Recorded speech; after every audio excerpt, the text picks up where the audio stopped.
The moment Martha Whitlock stepped off that wagon, every person in Coldwater Crossing stopped what they were doing and stared. Not because she was beautiful, not because she was young, because she was the seventh woman in 4 months to take the housekeeper job at the Hale Ranch, and everyone in town already knew what that meant. 6 of them had lasted less than 2 weeks. One hadn't even made it through the first night. They all said the same thing when they left. That place is already dead. So tell me, what kind of woman walks straight towards something everyone else is running from? Stay with me until the end of this story, hit that like button, and drop a comment telling me what city you're watching from. I want to see just how far this story travels. The wagon driver, a leathery old man named Gus Pruitt, didn't say much on the 3-hour ride out from town. He'd said even less when he picked Martha up from the boarding house that morning, just looked her over once, took in the size of her, the plain traveling dress, the worn leather bag she hauled herself without asking for help, and grunted something that might have been a greeting. He'd driven this route before. He knew what was waiting at the end of it. Martha didn't press him for conversation. She sat on the bench beside him with her hands folded over her bag and watched the land change as they left Coldwater Crossing behind. The town itself wasn't much.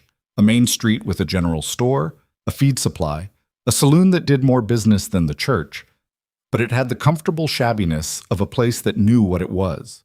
Once the buildings fell away and the road narrowed into a rutted track cutting through brown grassland, there was nothing comfortable about anything. The sky out here was enormous. That was the first thing that always got people, the ones who came from back east especially. You thought you understood open space until you were actually sitting inside it, until the horizon stretched out in every direction and you realized there was nothing between you and it. Martha had grown up in Ohio, in a house with neighbors close enough to hear through the walls. She'd spent the last 12 years in Kansas City. This kind of emptiness didn't scare her exactly, but it had a weight to it, a pressure. "How long's he been without help out there?" she asked, somewhere around the 2-hour mark. Gus worked his jaw for a moment, like he was deciding whether the question deserved an answer. Clara passed in February. It's June now. 4 months. Martha let that sit. "Nobody's stayed?" 6 women tried. He didn't embellish, just said it flat, like a number on a ledger. "What drove them off?" He was quiet long enough that she thought he wasn't going to answer. Then, "State of the place. State of him." A pause. "Kids didn't help." Martha looked out at the grassland. A hawk was circling something out in the field, patient and slow. "How many children?" 6. She turned back to the road. 6 children, 4 months without their mother. A father described only as the state of him. The previous 6 women had all been younger than Martha. Lighter, probably. Less scarred, almost certainly.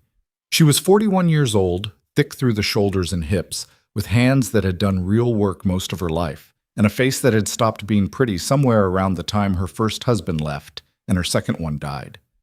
She was not the sort of woman men wrote poems about. She was, however, the sort of woman who stayed. The ranch came into view around a bend in the track, and Martha's first honest thought was that Gus had somehow taken a wrong turn and deposited her at an abandoned property. The main house was a 2-story structure that had probably been solid and even handsome once, built from good timber with a covered porch running the full length of the front.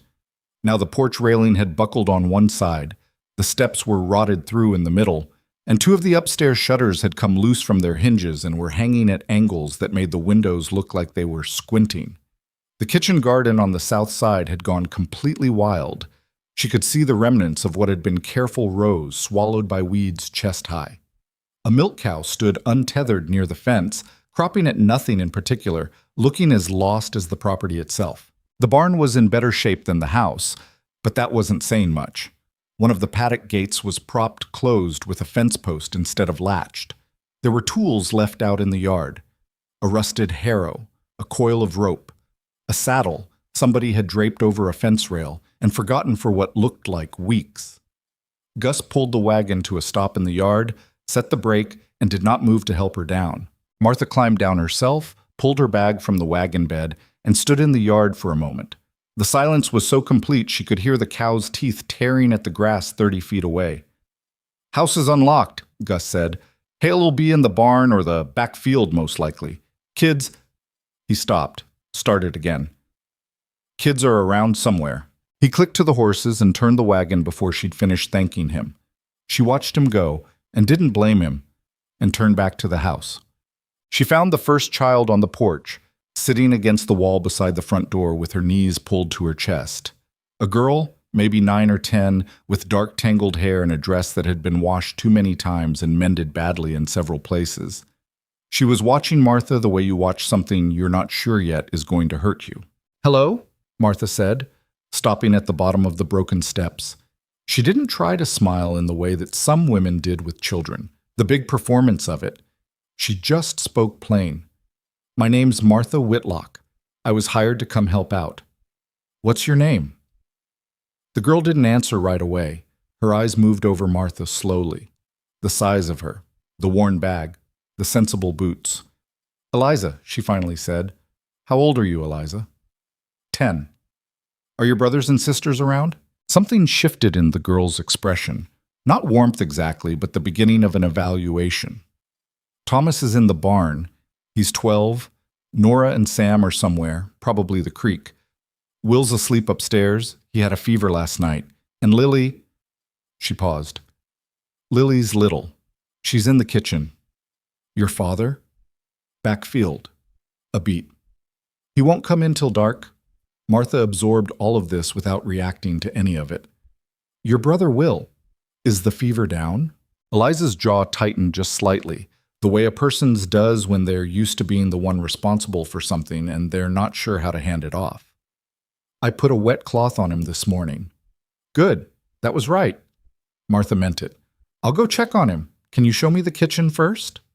It. The kitchen was the worst room in the house. It wasn't filthy exactly. Someone had been making attempts. But it had the particular grimness of a space that had been managed by people who were too young and too tired to manage it well. The table was sticky with something that had been spilled and wiped up, but not scrubbed clean. The iron stove had a layer of grease on it that had been cooking onto the surface for weeks. The dry goods were in worse shape than she'd expected. Half a sack of cornmeal, some dried beans, a small amount of flour that had gone slightly damp. There were 3 eggs in a cracked bowl on the shelf. That appeared to be the total state of the food. A small child was sitting on the floor beside the cold hearth. Maybe 3 years old, possibly 4. Small for whatever age she was, with the solemn expression of a very young child who has learned not to cry for things because crying doesn't bring them. She was holding a wooden spoon and a tin cup and banging them together with methodical focus. "That's Lily," Eliza said from the doorway. Martha set her bag down on the table and crouched to get closer to eye level with the little girl. Lily stopped banging and looked at her with large, dark eyes. "Hello, Lily." Lily stared at her, then held out the tin cup. Martha took it. "Thank you." Something came and went across the child's face. She reached up and took the cup back, then went back to banging it against the spoon. Martha stood, looked around the kitchen for a long moment, then pushed her sleeves up. "Eliza," she said, "I need you to tell me where everything is stored. Every scrap of food in this house, any extra dry goods in the cellar if there is one, where the well is, whether the stove draws properly." She paused. "And then I'm going to need your help." Eliza looked at her with that wary, measuring look. The other women all left. "I heard. The last one cried the first night and was gone before breakfast." "I don't cry much," Martha said. She went to the stove and opened the firebox to check for ash. "And I never leave before breakfast." The cellar had more than she'd expected, which told her that someone, probably Eliza, had been managing what was left with careful rationing. There were several jars of preserved vegetables from the previous autumn, a side of salted pork that was still good, dried corn, and a half-barrel of apples that were starting to go but could still be used. It wasn't abundance, but it was enough to work with. She had a pot of bean soup on the stove and cornbread in the Dutch oven within an hour. It wasn't fancy. It didn't need to be. She went upstairs and found Will in the second bedroom, a boy of about 7, flushed and damp-haired, staring at the ceiling. The fever had broken sometime in the night, but he was still weak. She changed the cloth on his forehead, got him to drink a cup of water, and sat with him for a few minutes. He didn't talk much, which was fine. He had the closed-in look of a child who had learned that expressing discomfort didn't produce results. There's soup downstairs, she said when she stood to leave. When you feel up to sitting, I'll bring you a bowl up here. He blinked at her. You're not leaving? It was the same question Eliza had essentially asked her, just plainer. Martha thought about the various ways she could answer it and chose the most straightforward one. Not planning to, Bolt. The other children drifted in over the next hour. Nora and Sam, who were 8 and 6 respectively, came in from whatever they'd been doing down by the creek, muddy to the knees, speaking to each other in the shorthand of siblings who have been each other's primary company for too long. Thomas appeared from the barn, a tall, serious boy with the prematurely set jaw of someone who'd been given a man's responsibilities too early. He was 12, but he moved like someone older, and he spoke to Martha with a careful, formal politeness that was more protective armor than manners. None of them made a production of her arrival. They'd seen arrivals before. They were waiting for the departure. Martha fed them. That was the first thing. She filled the bowls full, which was apparently not something they expected. Sam looked at the size of his portion and then looked at Martha with an expression she couldn't quite categorize. You can eat it, she said. There's more. He ate it. So did the others. There was almost no conversation at the table, which told her more than conversation would have. These children had learned to eat quickly and quietly, to take what was available without drawing attention to want or need. That kind of learned smallness didn't happen in a few months. It had roots. She didn't try to make them talk. She just kept the food coming, cleared the table when they were done, and set Thomas to work helping her bring in water for the dishes, because he was the oldest, and it gave him something to do that felt like authority rather than obligation. Has your father eaten today? She asked him while they were working. Thomas's expression closed slightly. He eats when he comes in. What does he eat? Whatever's there. Which lately has been what? A pause. Cornmeal, sometimes. Martha nodded and said nothing else about it. She set aside a bowl of the soup and put the cornbread beside it and left it on the back of the stove where it would stay warm. Weston Hale came in at dark. As Eliza had predicted, Martha heard the back door open and kept her attention on the last of the dishes she was washing. She heard boots on the kitchen floor, heard them stop, and then heard nothing for long enough that she turned around. He was standing at the table, looking at the soup bowl. He was a tall man, lean in the way of someone who'd stopped eating regularly, rather than someone who'd always been slight. His face carried the specific hollowness of prolonged grief. Not just the lines of it, but the flatness in the eyes. The particular way someone looks when they've stopped expecting the present moment to offer them anything. He was maybe 45. His clothes were functional and dirty from field work, and he hadn't shaved in several days. He looked up from the soup bowl and saw Martha. You're the new woman, he said. His voice was flat, not unfriendly but not welcoming either. Just factual. Martha Whitlock, I came from town today. I know, Gus told me you were coming. He looked back at the bowl. You didn't have to cook. Somebody needed to. He was quiet for a moment. She could feel him deciding whether to engage with that or not. He chose not to. He pulled out the chair at the head of the table and sat down, and without further preamble picked up the spoon and started eating. Martha went back to the dishes. The fence on the east paddock needs fixing, he said, after a while. He wasn't talking to her exactly. He seemed to be talking to the room. Gate latch broke 2 weeks ago. I noticed the gate was propped. I'll get to it. She didn't say anything. She rinsed the last bowl and set it to dry. The kids give you trouble? He asked. No, they were helpful. He made a sound that was hard to interpret. His spoon scraped the bottom of the bowl. He sat for a moment, and then he said quietly, more to himself than to her, Place looks like hell. The kitchen garden can be salvaged. I'll start on it tomorrow if that's useful. He looked up at her then. Not suspiciously, but with the dim surprise of someone who'd grown used to nothing being offered. You're not... He stopped. Not what? He looked back at the empty bowl. Nothing. Mr. Hale. She said it not sharply, but with enough weight that it was clear she expected an answer. I need to know what my duties are, who I'm answerable to, and whether you intend to be present enough to actually manage this household. I don't mean that as a criticism. I mean it practically.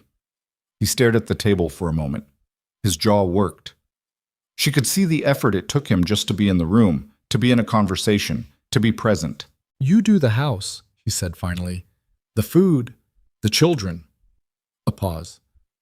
I'll handle the land and the animals. And you'll tell me when you need something or when something isn't working. He looked up at her. Are you always like this? Like what? Blunt? Usually, Martha said. It wastes less time. He looked at her for another second, then pushed back from the table and stood. He picked up the bowl and rinsed it himself, which surprised her, and set it on the drying board. He didn't say goodnight. He just walked out of the kitchen and she heard him go upstairs. Martha stood in the quiet kitchen for a moment, listening to the house settle. From upstairs, she could hear the murmur of voices. Eliza putting the younger children to bed, probably. The sound of small feet crossing the floor above her head. The lamp on the table threw a circle of yellow light across the worn wood. Outside, the night was completely dark. No town lights, no neighbors, nothing but the enormous sky and the sound of wind moving through the grass. Martha sat down at the table. Her feet hurt. Her back hurt. It had been a long day. She thought about the 6 women who had left. She thought about Will upstairs with his fading fever and Lily on the kitchen floor with her tin cup, and Eliza who had been putting a wet cloth on her sick brother's forehead because there was no one else to do it. She thought about Thomas and his careful, formal politeness and the way Sam had looked at a full bowl of soup. She was not a sentimental woman. She did not tend toward dramatic resolutions or grand promises, but she sat there in the lamplight and understood, with the same practical clarity that she'd always understood things, that these children needed someone to stay. That was all. Just stay. She pushed back from the table, checked the stove, and went upstairs to sleep. The first week was harder than she let on, not because the work was beyond her. She'd run a boarding house in Kansas City for 6 years, managed a farm in Ohio before that, and before that raised 2 younger brothers largely on her own when their mother took sick. Hard work was not the problem. The problem was that everything was half broken in ways that couldn't all be fixed at once, and the decisions about which breaks to address first had to be made with incomplete information. The stove drew badly and needed the flue cleaned, which couldn't happen until she could get Thomas to help her, and he was needed in the mornings to help his father before school, which none of them were currently attending, she discovered, because they'd stopped going in March and nobody had corrected that. The kitchen garden needed clearing, but she couldn't clear it until she'd located the tools, which were scattered across the property in various stages of rust and disrepair. The house needed a thorough cleaning, but she had only so many hours in the day, and the cooking and the children needed more of those hours than the cleaning. She made a list on the second day. Not a dramatic list, just a practical one. She ranked things by urgency and started at the top and worked down. The children watched her do this, and she could see them recalibrating something. She wasn't sure what. Maybe they'd expected her to either take charge and sweep into every corner at once, producing impossible results, or to be overwhelmed and retreat. She did neither. She just worked through the list, slowly, in order. "You're like a general," Nora told her on the 3rd day, perched on the kitchen table eating a piece of dried apple. "Off the table," Martha said, not looking up from the dough she was working. "And no, generals fight people. I'm just organized." "Papa isn't organized," Martha kept working the dough. "Your papa has other things on his mind right now. He doesn't talk to us." It was said plainly without self-pity, which was somehow worse. Martha paused, looked at Nora, who was now sitting in a chair as instructed, feet swinging, watching her with wide brown eyes. "He's grieving," Martha said. "It doesn't mean he doesn't love you." "He used to." Nora picked at a thread on her dress hem. "Mama used to make him laugh. He doesn't laugh anymore." "No," Martha said. "He doesn't. Do you think he ever will again?" She thought about giving the girl an easy answer, thought about what it would cost to give a false one. "I don't know, but I think people can come back from things if they have reasons to." Nora thought about this. "We're reasons." "Yes," Martha said. "You are." Nora was quiet for a moment. Then she slid off the chair and came around to Martha's side of the table. "Can I help?" It was the first time any of them had offered, rather than just doing what they were asked. "Wash your hands," Martha said. "Then you can shape the rolls." Weston Hale was not an easy man to read, and she was not sure she was trying to read him. He came in at dark most nights, ate what was set out, and went upstairs. Some nights he sat at the table a little longer, and occasionally she caught him watching the children in the way of someone standing outside a window looking in at warmth. He wasn't sure he was allowed to approach.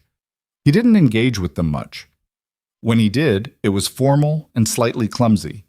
Questions about what they'd done that day, met with cautious answers, and then silence settling back like a curtain. He was present in the house the way a piece of furniture is present, there but not inhabited. On the 5th day, he came in earlier than usual and found Martha and all 5 of the ambulatory children. Will was still upstairs recovering, at the kitchen table doing what she'd managed to cobble together as a makeshift lesson. She'd found a reader and a basic arithmetic primer among Clara's things and decided that since no one was going to school, school would have to come to the kitchen table.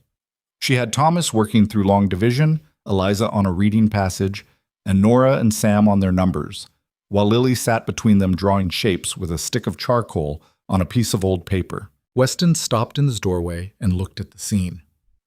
"They're not attending school," Martha said, without stopping what she was explaining to Sam. "I asked Mr. Braddock at the general store, and he said the school teacher is still in town. I was going to speak with you about resuming attendance, but in the meantime—" "Clara taught them," he said. His voice was different than usual, quieter. "I know, Eliza told me." He stood there for a moment longer than was comfortable. Thomas had stopped his arithmetic and was watching his father with the careful attention of a child who's learned to read an adult's emotional weather. Eliza kept her eyes on her passage. "She was good at it," he said. More to himself, probably, than to any of them. "I have no doubt." Martha looked up at him. "The older two are ahead of where they should be. That's Clara's doing." Something moved across his face that she didn't try to categorize. He looked at the children, looked at the table, looked at nothing in particular for a moment. Then he pulled out a chair and sat down. Nobody spoke. He reached over and looked at Thomas's arithmetic work, found the error in the 3rd problem, and pointed to it without saying anything. Thomas looked, saw it, erased it, and tried again.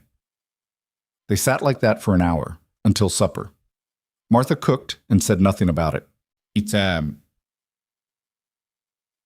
The town of Coldwater Crossing had opinions about the Hale Ranch and about Weston Hale specifically, and Martha encountered those opinions within her first 10 days when she drove the wagon in for supplies. The man at the general store, Braddock, as she'd heard, was a pleasant enough man of middle age with the particular air of someone who occupies a social position at the center of information flow and knows it. He was friendly to her face, and she could feel the questions pressing up behind his friendliness. "You're the new woman at the Hale place," he said, while he was filling her order. "That's right." "Heard you came from the city." "Kansas City. Before that, Ohio." "Long way." He measured out the flour with careful efficiency. "How are they getting on out there?" "Well enough." 6 children, he said. "That's a lot to take on." "They're good children." He paused slightly in his measuring, the way a person does when they were expecting a different answer. "Poor Clara," he said. "Terrible thing. Fever took her fast, left those children in a real state." Another pause. "Hale didn't take it well." "People generally don't take losing their wives well." Braddock looked at her over the counter. "No, I suppose not. Just—" He seemed to choose his words. Things were said, after, about how the place was being kept, whether those children were being properly cared for. "Things were said," Martha repeated. "There was talk of involving the county, making sure the children were—" "The children are fine," Martha said. It came out flat and clear, and she meant every syllable of it. "They're fed, they're being schooled, they're healthy. Their father is a man under significant grief working a full ranch essentially alone. I'd suggest that the energy spent on talk might be better directed at asking whether there's anything useful that can be offered." The silence in the store was complete for a moment. Braddock looked at her. She looked back. He was a man who was used to holding social power in these exchanges, and he was recalibrating. "I meant no offense," he said finally. "I know you didn't," Martha said. "Now, do you have any dried apricots? The children have been without fruit for a while." She found the letters in the 2nd week. She wasn't going through things she had no business in. She was cleaning the study, which hadn't been touched since Clara died, and which had developed the particular stillness of a room that's been closed off. Weston had told her she could clean it, said it without looking at her. The letters were in the desk drawer, not hidden, just there, in a bundle tied with a piece of ribbon that had faded from blue to gray. They were from Clara to her sister in Pennsylvania, drafts of letters never sent, and from the sister back, and from Clara to Weston, and from Weston to Clara before they were married. Martha did not read them. She picked them up, felt their weight, and set them on top of the desk where they could be seen. She was not, she told herself, trying to engineer anything. She just didn't think they ought to stay at the bottom of a drawer. When Weston came into the study that evening, she'd left the door open, which was new. He stopped when he saw the bundle on the desk. He stood very still. Martha was at the other end of the room, taking down the curtains to wash them. She didn't stop working. After a long moment, he crossed to the desk, picked up the bundle. She could hear him breathing. "I didn't read them," she said. Her back was to him. "I found them in the drawer." He said nothing. "The curtains should have been washed months ago," she said, mostly to fill the silence. "They've got the mold starting in the corners. I'll have them back up by Thursday." She heard the desk chair scrape, heard him sit, heard the slow, careful sound of a man opening an envelope. She took the curtains and left the room and pulled the door halfway closed behind her. Some things needed privacy. She was in the kitchen when she heard it, about an hour later. A sound from the study. Not loud, not dramatic. Just a man, behind a half-closed door, in the dark, with the letters from the woman he'd lost. A sound he probably hadn't meant to make. Martha stood in the kitchen. The soup she'd been tending was at a simmer. The house was quiet. Lily was asleep. The older children were upstairs. She stood there and she did not go to the study door and she did not call out. She just stood in the kitchen with her hand resting on the edge of the stove, and she let the man behind the half-closed door have the thing he needed. After a while, the sound stopped. Then there was just the house, breathing quiet and dark around all of them, and the soup simmering and the enormous empty sky pressing against the windows from outside. Martha picked up a spoon and stirred the pot. She stayed. By the third week, the ranch had a rhythm. It wasn't a smooth rhythm. Nothing about the place was smooth, but it was a rhythm. Martha rose before anyone else, got the stove going, had coffee ready by the time Thomas came down to start his morning chores. The younger children ate breakfast before Weston came in from the barn, which was how it had fallen into place without anyone deciding it should be that way. He was a man who moved better through the early part of the day alone, and Martha understood that without needing it explained. She kept his coffee hot and his plate warm, and didn't require him to perform wakefulness before he was ready for it. The children were starting to trust her. Not completely. They were too smart and too cautious for that yet, but the edges of it were showing. Sam had taken to following her around the kitchen in the mornings, not asking to help, just being nearby. Nora had claimed the job of setting the table without being asked, and would correct anyone who put the spoons on the wrong side with the severity of a woman twice her age. Even Thomas, who was the most guarded of them, had started talking to her while they did the evening dishes together. Not about anything important at first, just about the animals, about which of the fence lines needed attention, about practical things. But gradually, in the way that conversation sometimes shifts, he started talking about other things. "Mama used to do this," he said one evening, elbow deep in the wash bucket. "The dishes, I mean. She'd sing sometimes." Martha kept working. "What kind of songs?" "Old ones. She learned them from her mother. I don't know the names." He scrubbed a pot for a moment. "Eliza remembers the words to one of them. She won't sing it, though." "Why not?" "She says it hurts." Martha nodded. She rinsed a bowl and set it on the drying board. "That makes sense. Sometimes the things we love the most are the hardest to touch right after we lose someone." Thomas was quiet. "Does it get easier?" She thought about her second husband, about the particular quality of the first winter after he was gone, how the cold had felt personal that year. "Mostly," she said, "it changes shape. It doesn't disappear, but it gets so you can carry it without it taking up your whole arms." He turned this over in silence. Then, "Do you think Papa will get there?" "I think he's trying," Martha said carefully. "In his own way, which is slow and not very obvious, but yes, I think he's trying." Thomas dried his hands on the cloth and looked out the dark window above the sink. "He used to take me fishing on Saturday mornings, before." He said before the way the children all said it, as a precise demarcation, a wall in time, before and after. "I don't think he even remembers we used to do that." Martha set down the bowl she was holding. "Have you told him you miss it?" Thomas looked at her as if the suggestion were mildly foreign. Which it was, she supposed. In this household, nobody had been telling anybody what they needed for a long time. No, he said. You might try it sometime. He picked up the drying cloth and went back to work without answering, but she could see him thinking about it. The kitchen garden took 4 days of hard work, most of it on her knees in the dirt. Eliza helped when she could, and Nora, though Nora's idea of helping involved more conversation than weeding, Martha didn't mind. She'd spent enough years in silence to know that some people needed to talk the way others needed to move. She salvaged more than she'd expected. The neglect had been thorough but not quite fatal. There were carrots gone straggly, beans wound up in the weeds but still producing, herbs that had spread wild and needed ruthless cutting back. The tomato plants were leggy and needed support, which she rigged from fence posts and twine. She turned the beds that were beyond saving and planted what was left of a seed packet she found in the barn. It wasn't going to be a full season's garden, but it would be something. Weston walked past one afternoon while she was on her knees in the dirt. He stopped. I would have gotten to that, he said. Martha sat back on her heels and looked up at him. I know. He looked at the work she'd done, the cleared beds, the staked tomatoes, the turned earth. His jaw moved slightly. Clara put that garden in the first year we were here, built it up over 8 years. It's in good bones, Martha said. Most of it came back. He looked at it for another moment, and she thought she saw something work through his face, not quite grief, or rather, grief compacted so tight over so many months that it had started to look like something else, something harder. You don't have to do all this, he said. The garden, the schooling, that's beyond what I hired you for. Martha stood up, brushing dirt from her knees. You hired me to manage the household and care for the children.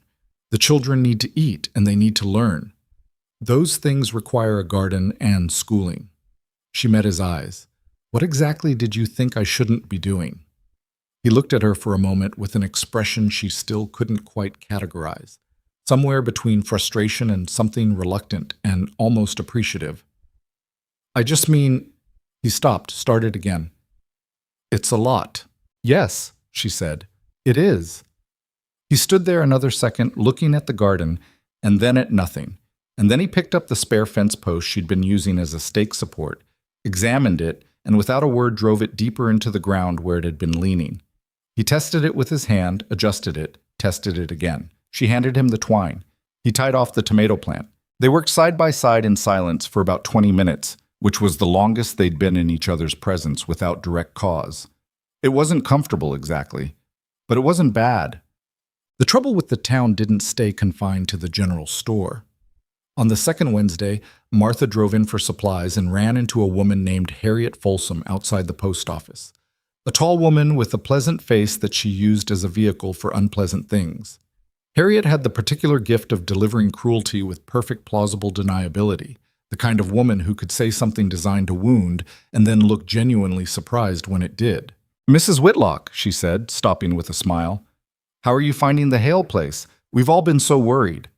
It's fine, Martha said. She was carrying the mail Weston had asked her to pick up. Those poor children. And Weston.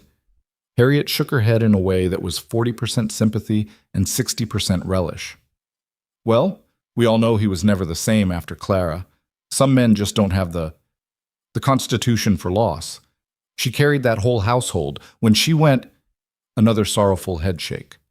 Mr. Hale is managing the ranch and caring for 6 children while working through grief, Martha said. She kept her voice even.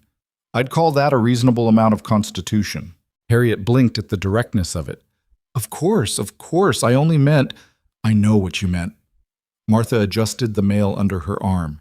If you're genuinely worried about those children, they could use donations of school books. The older ones have worn theirs through. Good day, Mrs. Folsom. She walked away before Harriet could organize a response. But the exchange bothered her in the way a pebble in a boot bothers. Not painful exactly, but present. She turned it over on the drive back.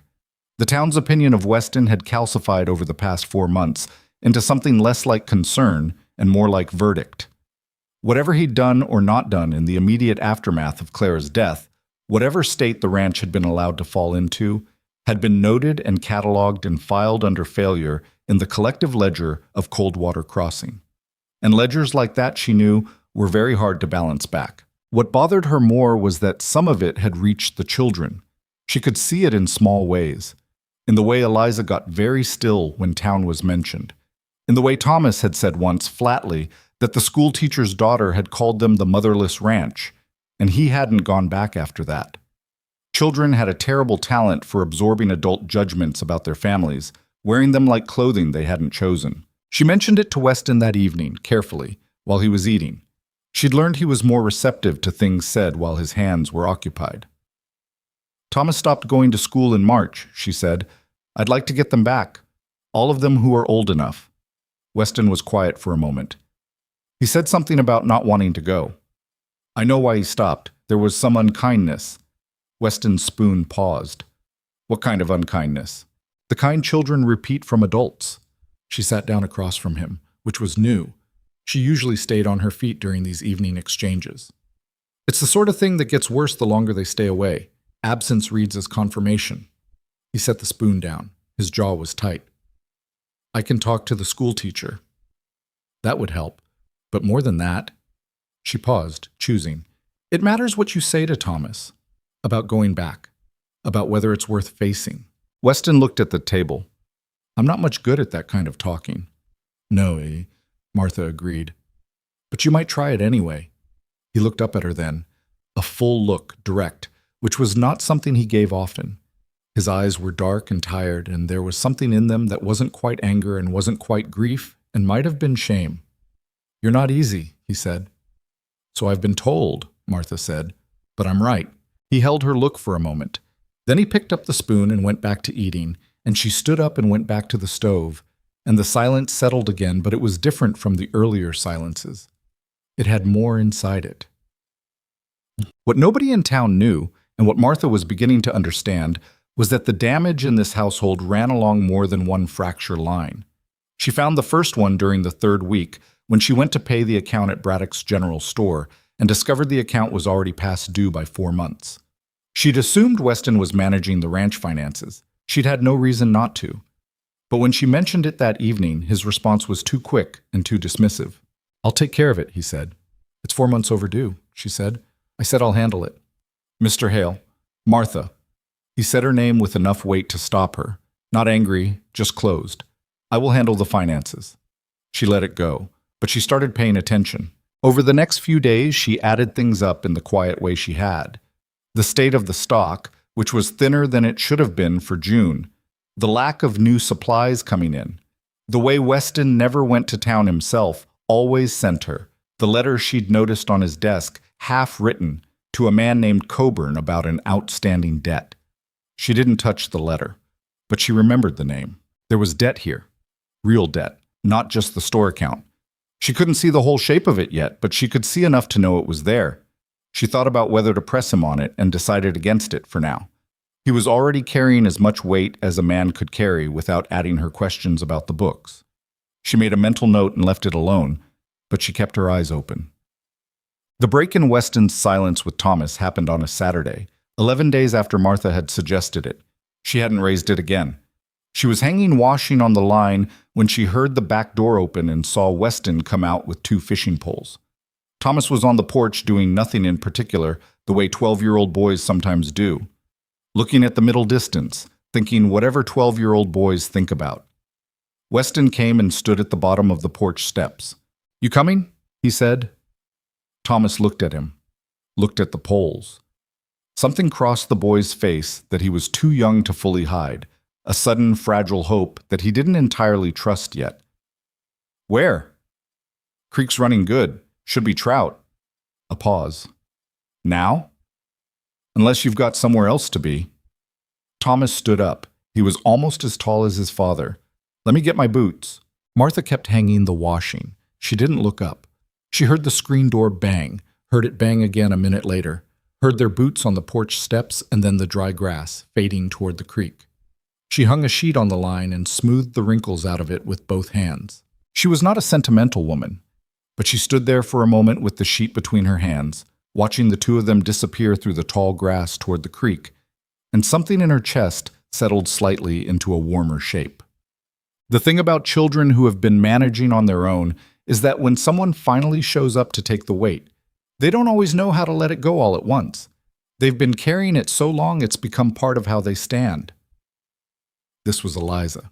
Of all the children, Eliza was the one Martha watched most carefully. She was 10 years old and she had been, for 4 months, the closest thing this household had to a mother. She'd been feeding the younger children whatever was available, monitoring Will's fever through the night, keeping Lily calm, managing the tension between the older and younger children with a seriousness that sat wrong on a 10-year-old face. She was capable beyond her years, and it hadn't made her happy. It had made her exhausted and slightly suspicious of any situation that looked like it might require her to feel something she hadn't planned for. She helped Martha efficiently and without complaint. She was never difficult or rude, but she kept a precise internal distance, a kind of managed detachment, and Martha recognized it because she'd worn the same thing herself at various points in her life. It was the armor of someone who had learned that caring about things tends to precede losing them. The crack in it appeared on a Tuesday afternoon over something small. Martha had found, tucked in the back of the pantry shelf, a tin of cocoa powder that was still good. Not much of it, but enough for a treat. She made hot chocolate for the younger children after supper, a small thing, but the younger ones reacted to it the way children react to unexpected sweetness, with a kind of luminous surprise that was painful and lovely to watch. Lily held her cup in both hands and looked at it for a long moment before drinking, as if she needed to confirm it was real. Eliza was at the other end of the table doing her evening reading. She watched the younger ones with their cocoa and said nothing. Martha set a cup in front of her. Eliza looked at it, looked at Martha. "You didn't have to." "I know I didn't have to," Martha said. "I wanted to. It was such a small thing." Later, Martha wouldn't have been able to explain why it was that particular small thing out of all the other small things she'd done over the weeks. But something about it, the casualness of the gesture, the simplicity of "I wanted to," slipped past Eliza's careful management. The girl's face changed. It changed the way a face changes when something long held is suddenly, unexpectedly, not required to be held anymore. It happened fast, and Eliza caught it fast, pressed her lips together, looked down at the cup. "Thank you," she said, voice controlled. Martha sat down across from her.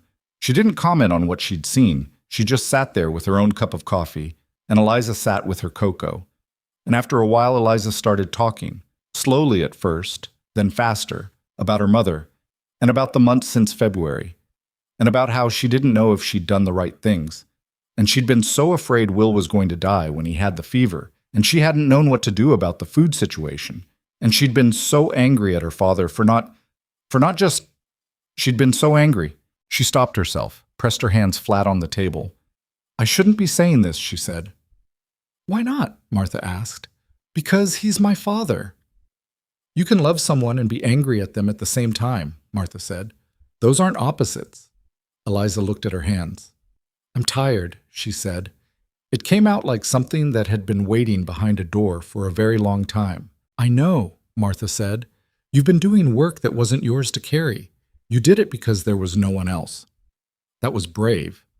But you don't have to carry it the same way anymore." "What if you leave?" Eliza said. She said it quickly, not looking up.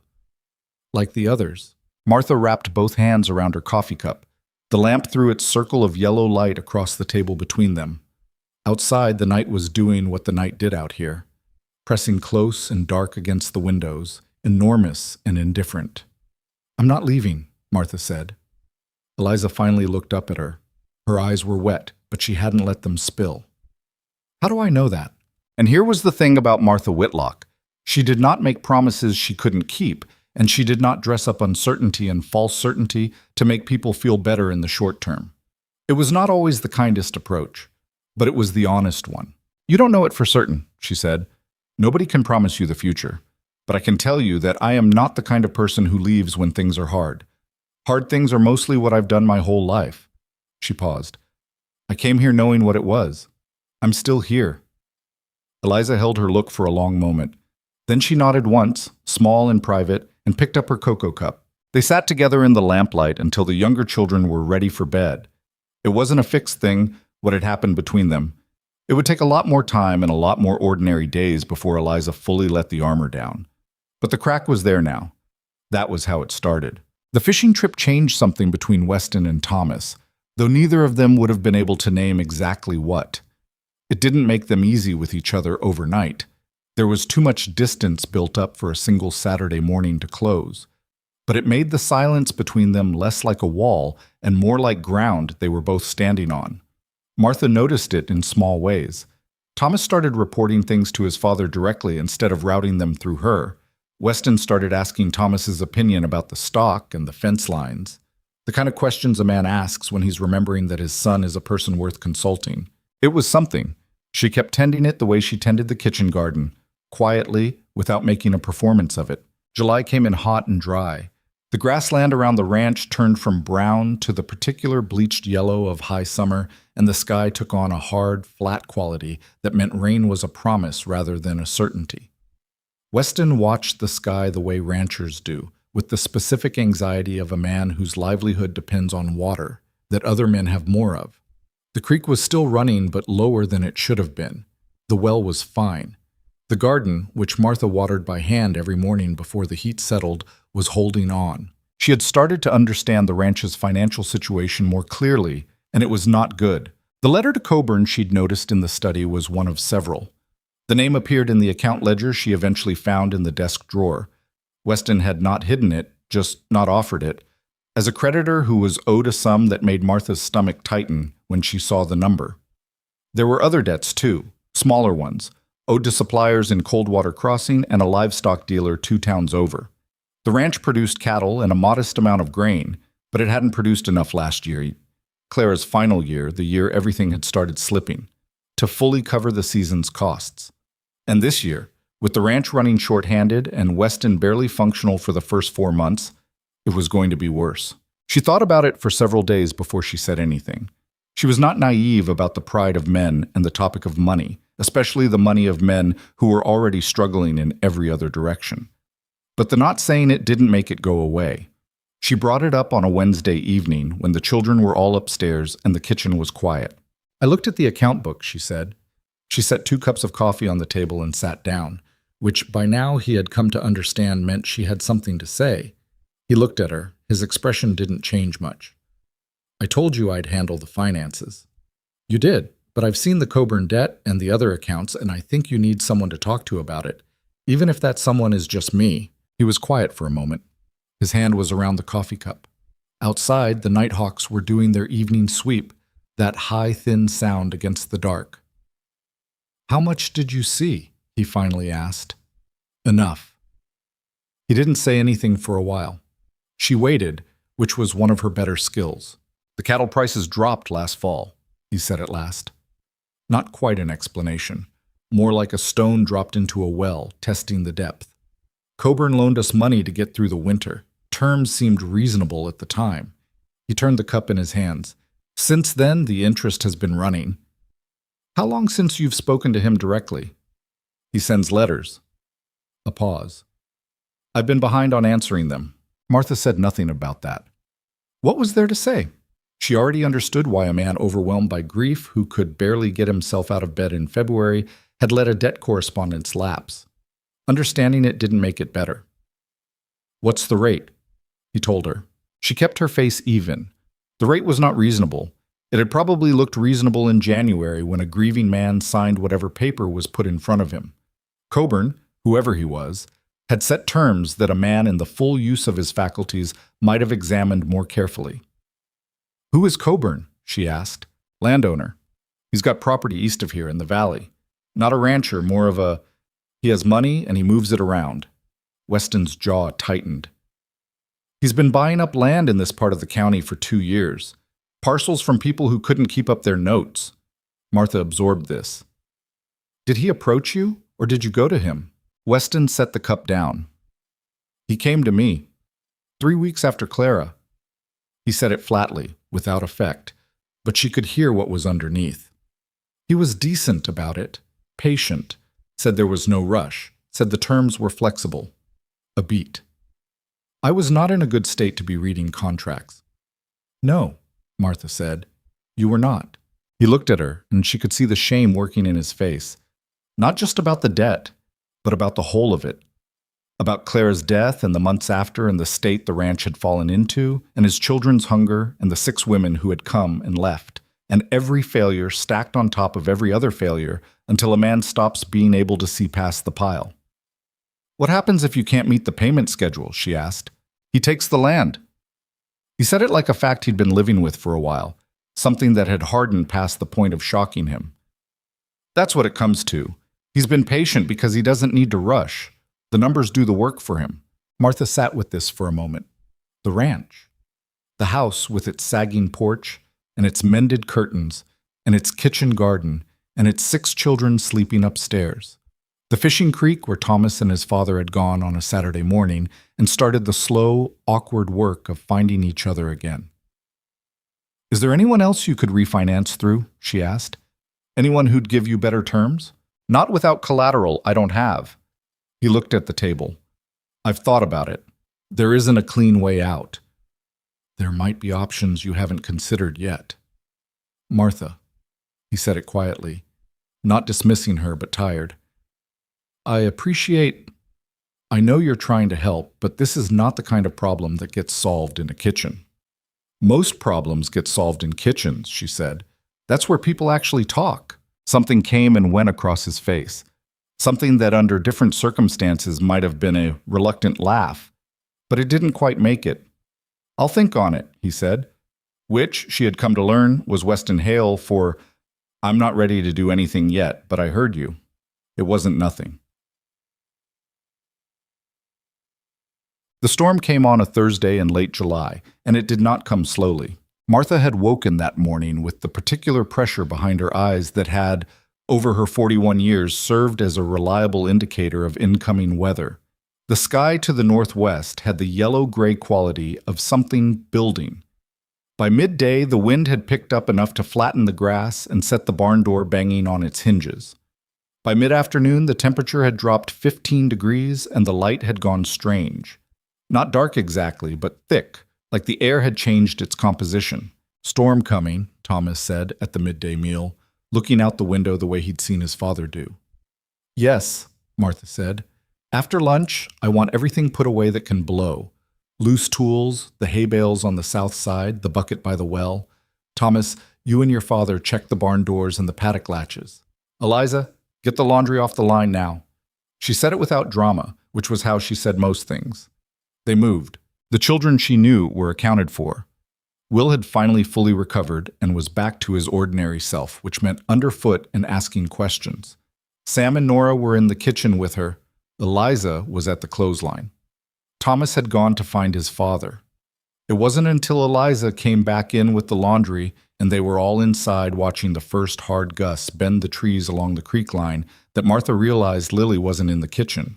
She wasn't in the parlor. She wasn't upstairs. She wasn't in any of the places Lily normally was. Martha stood in the middle of the kitchen with the absolute stillness of a person performing a very fast calculation.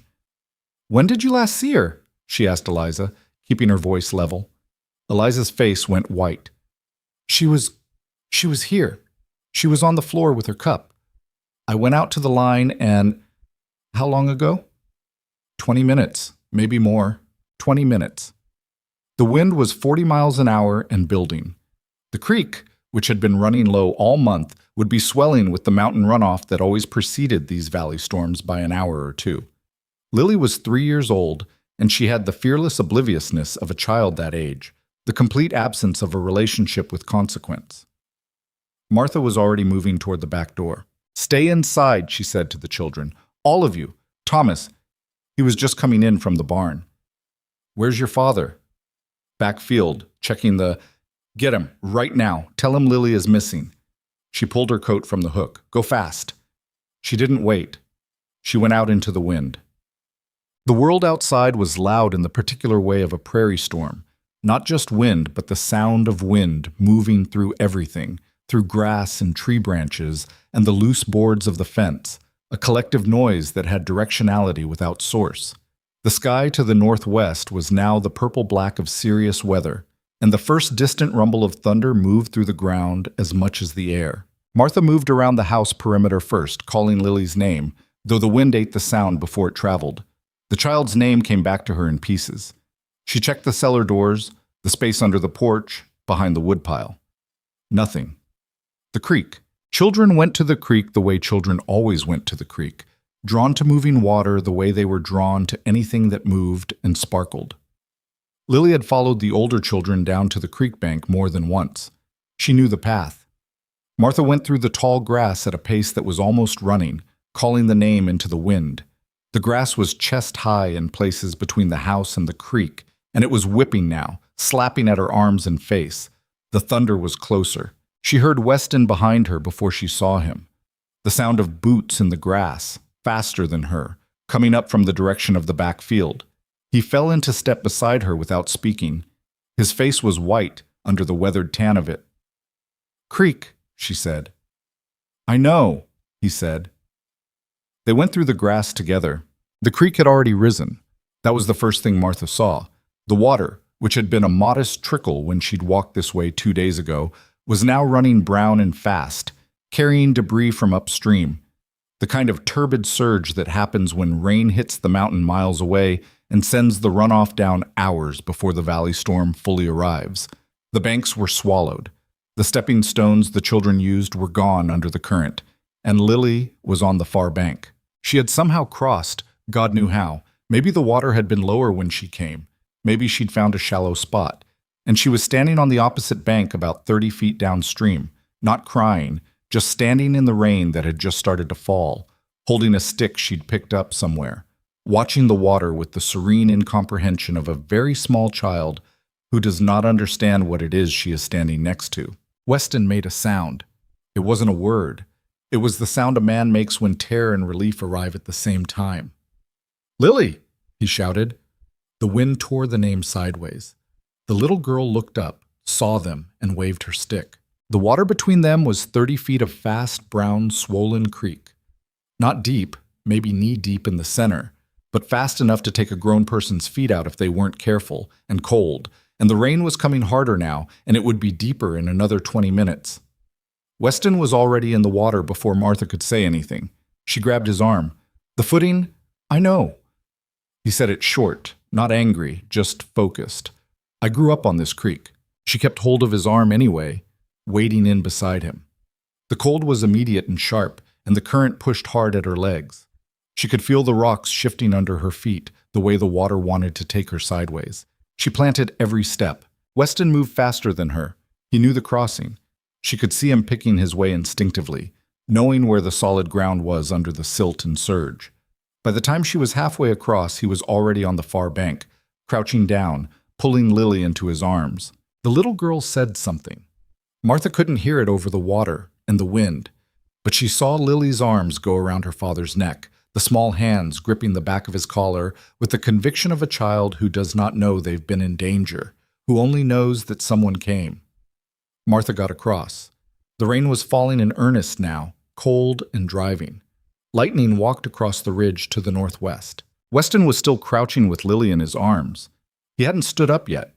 He had his face pressed against the top of his daughter's wet head, and his eyes were closed, and his shoulders were shaking. Martha stood over them for a moment. She was soaking wet, and her boots were full of water, and her heart was still going at the pace it had been going since she realized Lily was gone. "She's all right," she said, quietly, so only he could hear it. "She's not hurt." He didn't look up. His shoulders kept shaking. Not just relief. It was deeper than that, the kind of thing that had been building for months and had been waiting for a crack in the wall to come through. She'd seen it in men before. The specific way grief moves, how it circles the real thing for months and then finds its opening in a sideways moment, not where you'd expect it. "She could have," he started. "She didn't. I wasn't watching. I've been so far in my own—" He stopped, started again. "I left them, Martha. I was here. I was in the same house, and I left them." The rain was loud. Lightning again, closer. "Weston," she said, "we need to get her inside." He stood. His face was wet from rain or something else. She didn't look too hard. He had Lily against his chest, the little girl's face tucked under his chin, and he held her with both arms the way a man holds something he understands, in the body, if not yet in the mind, that he nearly lost. They crossed back together. Martha put her hand under his elbow on the crossing. Not because he needed it, but because the footing was bad enough that two people were steadier than one. He didn't shake her off. Tom, the storm hit the valley in full about an hour after they got Lily inside. It was a serious storm, the kind that bent trees and drove rain sideways and rattled every window in the house for 4 hours. Martha got Lily dry and warm and fed, then got the other children settled while Weston paced the kitchen in a way he wasn't aware he was doing, stopping to check on Lily every few minutes, standing at the window to watch the storm. The children felt the difference in him, though they didn't say anything about it directly. Sam stayed closer to him than usual, hovering at the edge of his orbit. Even Eliza watched her father with different eyes that evening, less guarded, more uncertain, as if the man she'd been managing around for months had briefly become someone she didn't quite have a fixed opinion of. The storm blew itself out around midnight. Martha was still up, sitting at the kitchen table with a cup of tea that had gone cold, when Weston came back downstairs. He looked like a man who hadn't slept, but not in the usual exhausted way. More like he'd been somewhere inside himself that required all his attention. He sat down across from her. "I want to tell you something," he said. She waited. "When Clara got sick," he stopped. "Organized something." She'd been tired for a while before that, I noticed. I kept thinking it would pass, that she was just worn down, that if she rested more... He put his hands flat on the table. "I didn't push her to see the doctor when I should have. I kept telling myself there was time." His jaw was tight. There wasn't time. The kitchen was quiet around them. Rain was still dripping from the eaves outside.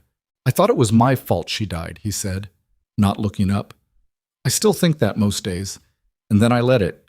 I let that thought eat everything. The ranch, the children, all of it."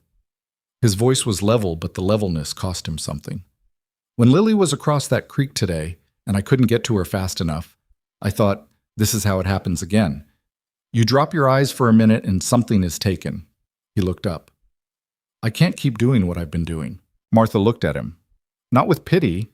She'd learned he didn't receive pity well, and she didn't particularly trade in it anyway. She looked at him the way you look at someone you've been watching struggle with a weight, and who has just finally put it down long enough to feel how heavy it was. "The doctor would have told you the same thing," she said. "That the fever moved fast.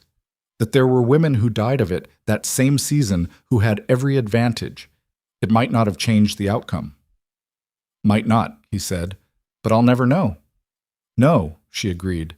"You won't. That's the part you have to live with." A pause. "But you don't have to let the not knowing govern everything else for the rest of your life." He looked at her for a long moment. The lamp between them had burned low and threw a shifting light across his face. "How do you do it?" he asked. Not sarcastically, genuinely. "Do what?" "You've lost people. I can see it. How do you carry it and keep moving?" She thought about this honestly, rather than reflexively. "I don't carry it well all the time," she said. "Some days I drop it all over the floor and have to pick it up again." She looked at her cold cup of tea. "But I found that the doing of things helps. Not running from it, but having something that needs doing. Someone who needs feeding. Work that's real and present." She looked back at him. "Your children need you present, Weston. Not fixed. Not healed. Just present." He didn't say anything, but he sat with it, which was its own kind of answer. Outside, the last of the storm moved east. The sky was beginning to clear, stars showing through the breaking cloud. The nighthawks were already out again, resuming their ordinary business as if nothing had happened. Weston pushed back from the table and stood. He looked at the ceiling for a moment. Above it, his children were sleeping, all 6 of them. "Thank you," he said, "for going to the creek." "You got there first," Martha said. "You were right behind me." She didn't say anything to that. He took his cup to the sink, rinsed it, and set it on the drying board. And then he went upstairs, and Martha heard him stop in the hallway and heard the soft sound of a door opening. Lily's room. She knew the location of every door by its sound, and heard it close again a moment later. She sat in the quiet kitchen for another few minutes. Her boots were still damp by the stove where she'd set them to dry. The crack in Weston Hale's wall was not a small one anymore. The morning after the storm, Weston Hale came down to breakfast before the children. That had not happened once in the 6 weeks Martha had been there. He was always either already out in the fields before she was up, or coming in after the children had eaten. The kitchen had been, in practical terms, her domain in the mornings, hers and the children's, and his absence from it had been so consistent she'd stopped expecting him. He came in quietly, poured his own coffee, and sat at the table. He didn't say anything, just sat there with both hands around the cup, looking at the middle distance. Martha was at the stove, and she did not make a production of his presence. She just handed him a plate when the eggs were done and went back to what she was doing. He ate. The children came down one by one and found their father at the table and reacted in their various ways. Sam sat next to him immediately, close enough to be touching, with the instinct of a 6-year-old who doesn't overthink things. Nora said good morning with a brightness that had a little too much effort in it. Thomas sat across from him, and they exchanged a nod that meant something between them now. Eliza set bread on the table and glanced at her father with a measuring look, the way she still looked at most things, but the measurement was different than it used to be. Lily climbed directly into his lap, because she was Lily, and that was what she did. He put one arm around her and kept eating. He didn't make a speech about it. He just sat there with his daughter in his lap and ate his breakfast with his family, which was the smallest possible thing, and also, in the context of the past 6 weeks, enormous. Martha refilled his coffee without being asked and went back to the stove. The change in him was not a transformation. She'd seen enough of life to distrust transformations. Real change was slower and uglier and didn't announce itself. It showed up in things like a man coming down to breakfast, or a man stopping to look at the garden his wife had planted and actually saying something about it instead of looking away. It showed up in small corrections, small presences, small choices made differently than the one before. He started talking to the children, not smoothly. He was not a naturally easy man with words, and months of absence had made him awkward where he'd probably once been comfortable. But he tried, and they could see him trying, which mattered to them in a way that competence wouldn't have. Competence they could manage without. Someone trying was different. He took Sam with him to check the fence line 2 days after the storm, and Sam came back that evening talking more words per minute than Martha had heard from him since she'd arrived. Mostly about which posts had been loosened by the rain and what tools they'd used to fix them, and the gopher hole his father had found near the east corner. Weston came in behind him with the particular quiet expression of a man who has discovered something about himself and isn't sure yet what to do with it. Martha said nothing about any of it. She just kept cooking. The debt, however, did not resolve itself by being set aside. A letter arrived from Coburn on a Tuesday, and this time Weston brought it to the kitchen table and set it down in front of her without her asking. She read it. It was polite in the way that legal pressure is polite, carefully worded, each sentence doing exactly the work it was designed to do, each paragraph moving incrementally toward the same destination. The payment schedule had not been met. The interest had compounded. A meeting was being requested at Coburn's property the following week to discuss the terms of the outstanding note. He wants to renegotiate, Weston said. He wants to show you what the numbers look like now, Martha said. That's different from renegotiating. He looked at her. You think it's a push toward the land. I think a man who has been buying distressed properties for 2 years knows how to read a situation. I think he was patient in January because patience was profitable. She set the letter down. I think you should not go to that meeting alone. Who would I bring? Me. He blinked, not offended, just surprised. It's a financial meeting, Martha. I know what it is. I've managed accounts before. I ran a boarding house for 6 years, and I kept it solvent through 2 bad winters and a fire. She met his eyes steadily. I'm not suggesting I do the talking. I'm suggesting that a man walking into that kind of meeting alone, when the other man knows he's been isolated and grieving, is at a disadvantage. 2 people is different. He considered this for longer than she expected. She'd half prepared for him to refuse on principle, because men of his type and generation often did. But the storm had moved something in him, and what had moved was not just the guilt about Clara. It was the reflexive aloneness, the habit of carrying things without asking for a hand. All right, he said. Coburn's property was 7 miles east, a substantial operation that announced its own prosperity in the way that certain properties do. Not with ostentation, but with the sheer evidence of consistent, patient investment. The fences were tight. The outbuildings were well maintained. The house itself was a large 2-story structure with real glass in every window, and a drive bordered by young cottonwoods that someone had planted with the expectation of a long future. Everett Coburn met them on the porch.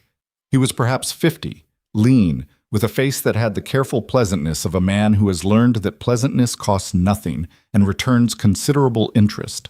He greeted Weston with a handshake and acknowledged Martha with a nod that didn't entirely conceal his reassessment of the situation. "Mrs. Whitlock," he said, "I'd heard you were keeping house for Weston." "I am," she said. "I didn't realize you'd be joining us. Mr. Hale thought it would be useful." She smiled at him pleasantly. They sat in Coburn's study, which had the look of a room that was used for exactly this kind of meeting regularly. A desk with papers on it, chairs positioned at a specific angle, a deliberateness to the whole arrangement that Martha recognized as intentional.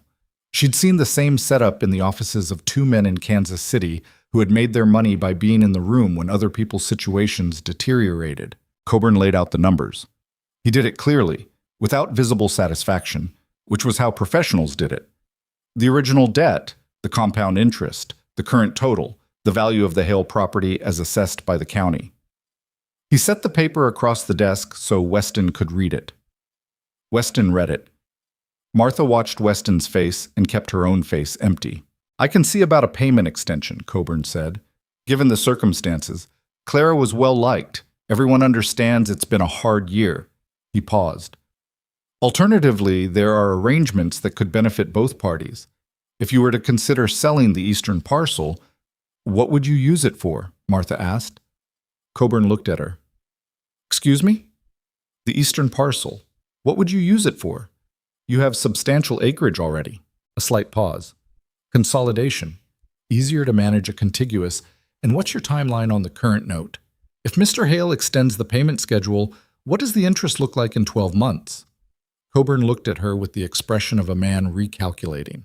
She could see him doing it, adjusting for the fact that this was not the meeting he'd prepared for. "The rate remains—" "I read the letter," Martha said. "The rate compounds quarterly.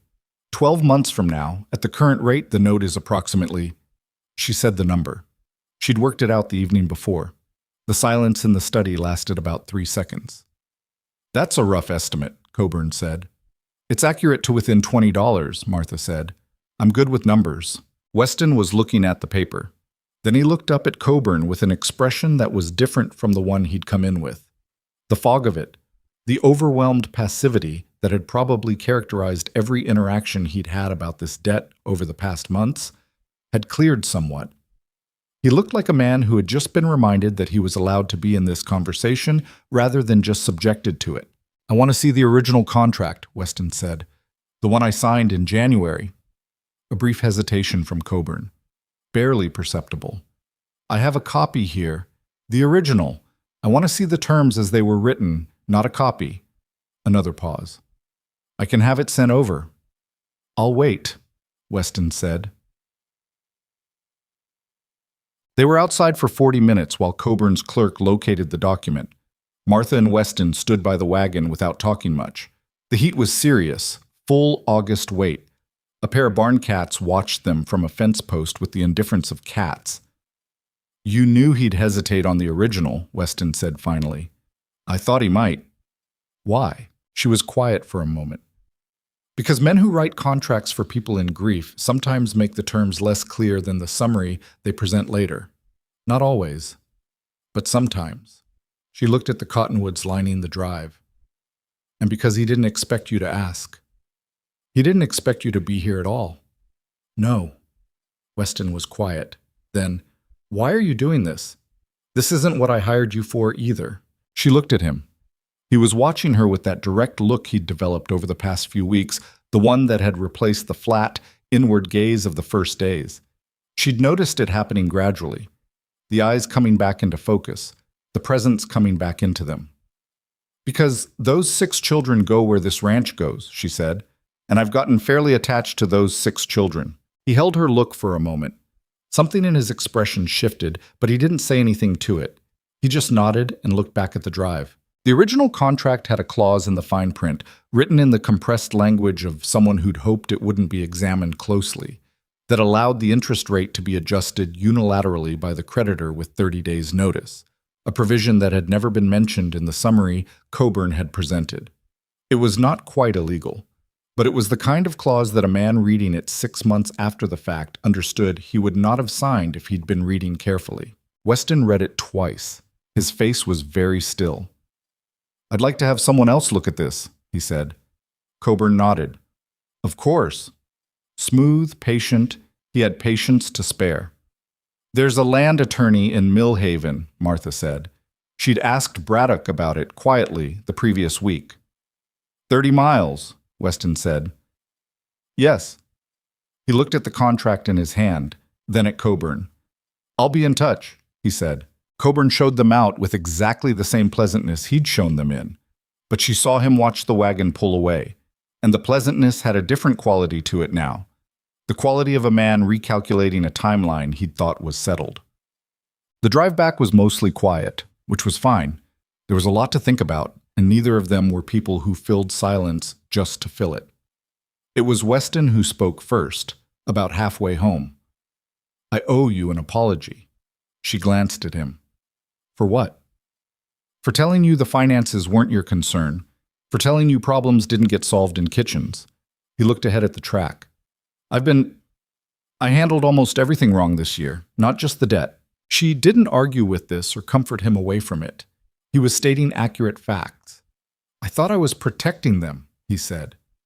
"The children, by handling everything alone, keeping the hard things away from them." "You were keeping yourself away from them," Martha said. Not unkindly, just clearly. He was quiet. "Yes." A long pause. "Claire used to tell me I mistook distance for protection." Another pause. She said it more than once. The road curved and the Hale Ranch came into view ahead. The house still with its lopsided porch rail, the barn solid behind it, the garden showing green from this distance. The children would be at their lessons now, or in the yard. Sam was probably chasing the barn cats. "She sounds like she was a perceptive woman," Martha said. She was. He said it evenly, but she could hear the whole weight of it underneath. "She usually knew what I was doing better than I did. That's a good quality in a person." He glanced at her sideways. It was a look she was becoming familiar with. That sidelong assessment he used when he was trying to figure something out about her and hadn't managed it yet. "You have it too," he said. She looked straight ahead at the road. "I've had a lot of practice reading people." He didn't push on it. They pulled into the yard. The trip to Millhaven happened the following week, on a Thursday, with Thomas in charge of the younger children and explicit instructions from Martha that covered every conceivable contingency for the 12 hours she and Weston would be gone. Thomas received the instructions with the serious competence he applied to everything, and then said, before she climbed onto the wagon, "You'll be back before dark?" "Before dark," she said. "There's soup on the back of the stove and cornbread in the tin." He nodded. Then, after a moment, "He's been different since the storm." She looked at him. "Yes." "Better different," Thomas said, carefully, like he was testing whether he was allowed to say it. "Yes," she said again. "Better different." He thought about this. "You did that." "He did that," Martha said. "I just didn't leave." Thomas looked at her with something in his expression she couldn't quite name, gratitude and relief, and something else, something more complicated, that had to do with what this family had been and what it was becoming, and the enormous precarious space between those two things. She climbed up onto the wagon. The attorney in Millhaven was a compact, precise man named Aldrich, who read the contract without expression and asked 3 focused questions, and then told Weston, straightforwardly, what he was looking at. The unilateral rate adjustment clause was enforceable but challengeable, given the circumstances under which the contract was signed, the timing, Claire's recent death, Weston's demonstrable state. It wasn't a strong challenge, but it was a real one. More usefully, there was a provision in county land law for creditor renegotiation in cases of documented hardship, which a man who'd lost his wife 4 months prior and had 6 dependent children qualified for without question. "It won't eliminate the debt," Aldrich said, "but it can fix the rate where it is and compel a reasonable repayment timeline. Coburn will resist it because it closes his path to the land. But he'll comply because the alternative is a legal process he won't want." He looked at Weston. "Why did you wait this long to address it?" Weston looked at the desk for a moment. I wasn't in a state to address much of anything. Aldrich nodded once, the nod of a man who has seen this before. You'll need to file within 30 days to get the timeline protection. I can prepare the documents. On the drive home, Weston was quiet for a long time and then said, The ranch might actually survive this. Yes, Martha said. It might. I'd stopped thinking it could. She looked at the road ahead, the late afternoon light turning the grass gold. That's the thing about stopping. Everything looks permanent from a stopped position. He looked at her again with that sidelong look. You should have been a lawyer. I don't have the patience for it, she said. You have tremendous patience. For people, she said, not for process. He almost smiled. It was the closest thing to it she'd seen from him that didn't carry grief underneath, and she noticed it the way you notice the first real warm day after a long cold. Not with drama, just with the quiet recognition that something has shifted in the weather. The confrontation with the town happened on a Saturday, and it wasn't planned. Braddock's general store was busier than usual. Some kind of supply delivery had drawn people in, and the porch and the interior were both occupied when Weston and Martha came in together for the first time. He'd been sending her alone for weeks. This was the first time he'd come himself. She felt the shift in the room when he walked in. It was subtle, a slight change in the quality of the conversations. A few heads turning, the particular social recalibration that happens when someone shows up who has been absent long enough to become a subject of discussion. Harriet Folsom was there, near the dry goods, and her expression went through several rapid adjustments. Weston did not look at anyone with aggression. He just walked in, like a man returning to a place he'd avoided and was not going to avoid anymore. Braddock greeted him from behind the counter. Weston, good to see you out. Bill? Weston said. He put his list on the counter and looked at the overdue account balance that Braddock had written in the ledger. I'm settling the account today. He counted out the money, full amount, not partial, and set it on the counter. Braddock looked at the bills, looked at Weston. Something in his expression softened slightly, the particular softening of a man who has been holding a judgment and is now gently setting it down. Appreciate it, Braddock said.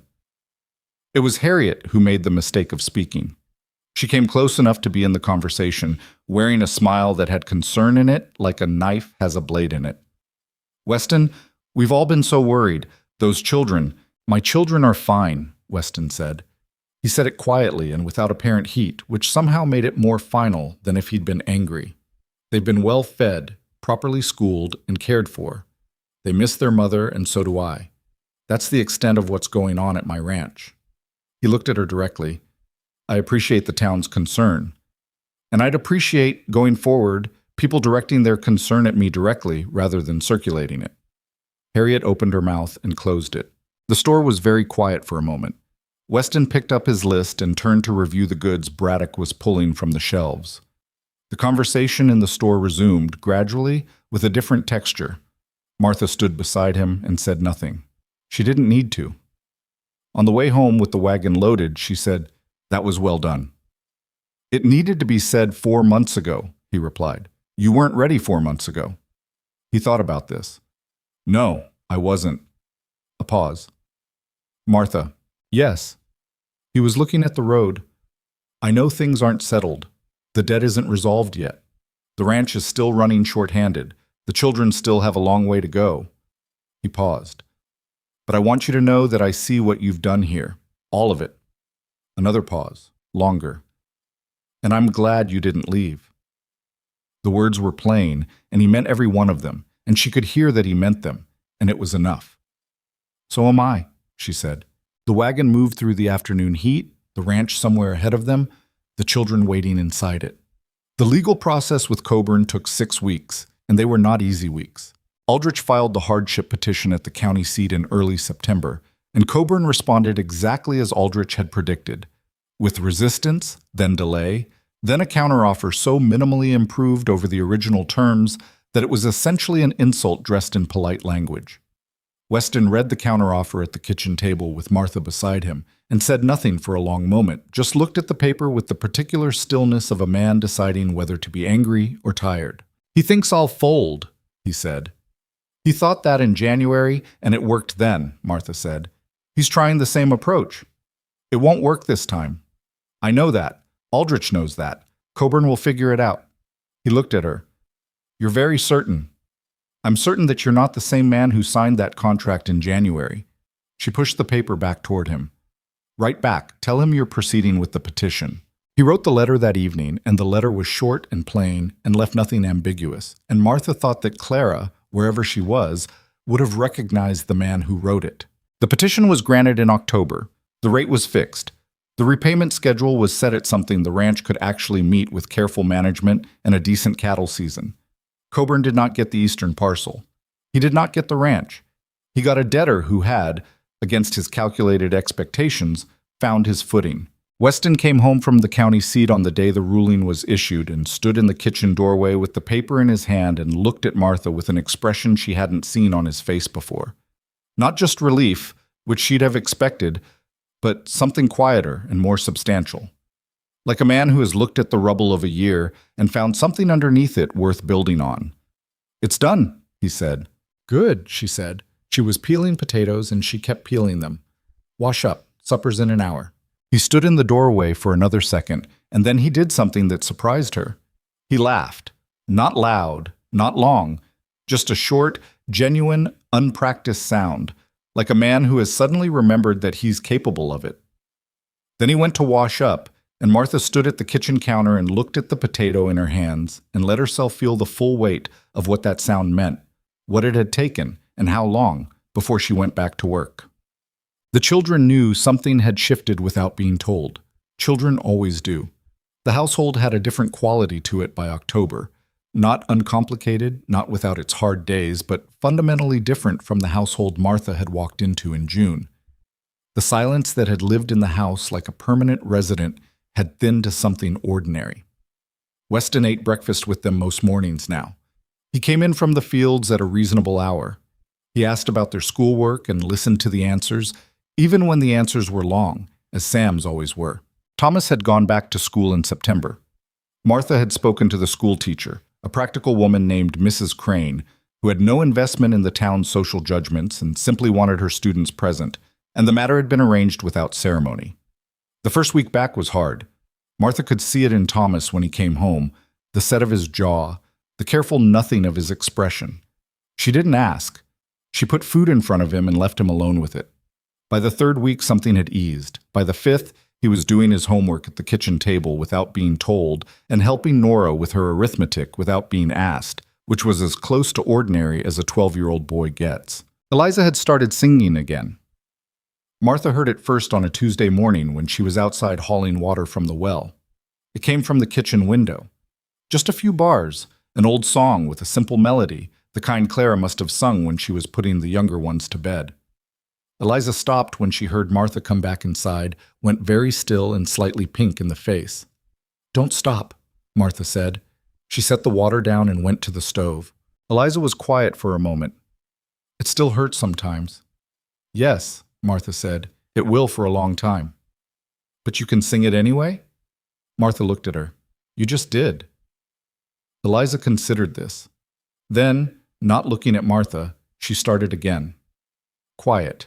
Not quite confident, but real. The song moved through the kitchen and out the window and into the dry October air. Bah. The fire came on a Wednesday in the second week of November, in the dead quiet of the early morning hours, and it came from the barn. Martha woke to the smell before she heard anything, that particular sharp thickness of burning wood and hay that has a different character from a stove fire, that carries with it an instinctive alarm older than thought. She was out of bed and at the window before she was fully conscious. The barn was fully involved. Orange light filled the yard. The sound was a low, continuous roar under the wind, and the wind was bad. It had been a dry autumn, and the air had the crackling aridity that turns sparks into catastrophe. As she watched, a section of the barn roof collapsed inward with a sound like a cannon report and sent a column of sparks wheeling into the dark. She was running before she'd decided to run, down the hall, pounding on Weston's door. "Fire! The barn! Get up now!" He was up before she'd finished the sentence. She heard him hit the floor, and she was already moving to the children's rooms, getting them up, getting them out, wrapping Lily in a blanket because the child was 3 years old and couldn't be left. She got them all outside and onto the far side of the yard, away from the barn, while Weston was already at the well working the pump and filling buckets with Thomas beside him, both of them moving with the coordinated urgency of people who know the bucket brigade drill and know they're already behind. It wasn't enough. The barn was too far gone, the wind was too high, and the nearest help was 3 miles away and wouldn't arrive in time to matter. Martha stood with the younger children huddled against her and watched Weston and Thomas throw water at the edges of the fire. Not the barn itself, which was past saving, but the fence line and the hay stored outside and the gap between the barn and the house. That critical 30 feet that, if it caught, would take everything. She got Eliza to keep hold of Lily and went to help. Her hands were raw and burning in the cold by the 4th bucket. She didn't stop. They saved the house. That was what it came down to. They could not save the barn, and they could not save the 2 horses stalled in it. Weston had gotten to the stall doors in time, thank God, and both animals were loose in the paddock, terrified and circling. But they kept the fire from the house, bucket by bucket, for the 2 hours it took the barn to burn itself down to a black skeleton and the wind to shift and the immediate danger to pass. When it was done, they stood in the yard and looked at what was left. The barn was a ruin. The tools stored inside it, the feed, the tack, the stores of winter hay, the wagon that had been inside for repair, all of it gone. The smell was dense and bitter, and the ground was black for 20 feet in every direction around the ruin. The horses stood at the far paddock fence, still trembling. The children were quiet. Sam was crying without making much sound about it, tears just running down his face as he looked at where the barn had been. Nora had both arms around him. Thomas stood with his hands at his sides, looking at the ruin with the expression of someone doing mathematics on a loss. Eliza had Lily on her hip, and Lily was looking at everything with the wide eyes of a child too young to understand what she's seen, but old enough to know that the adults around her are shaken. Weston stood in the middle of the yard. He had soot on his face, and his hands and his coat was scorched along one sleeve. He was looking at the ruin, and Martha stood a few feet from him and watched him look at it. She knew what this moment cost. They had just clawed the ranch back from Coburn's patient erosion. They had just started to breathe. The barn was not just a barn. It was where the equipment lived, where the horses sheltered, where the winter feed was stored, and they were in November in the high plains, and winter did not wait for people to get their footing back. She waited. He stood there for what felt like a long time. She watched the thing work through him. She could see it the way you can see weather cross an open field, the darkness of it moving across his face. The despair that had been his primary weather for most of the year had muscle memory. It would have been the easiest thing in the world for it to come back. And then he took a breath. One long, deliberate breath, and his shoulders went back, and he turned away from the ruin to look at his children.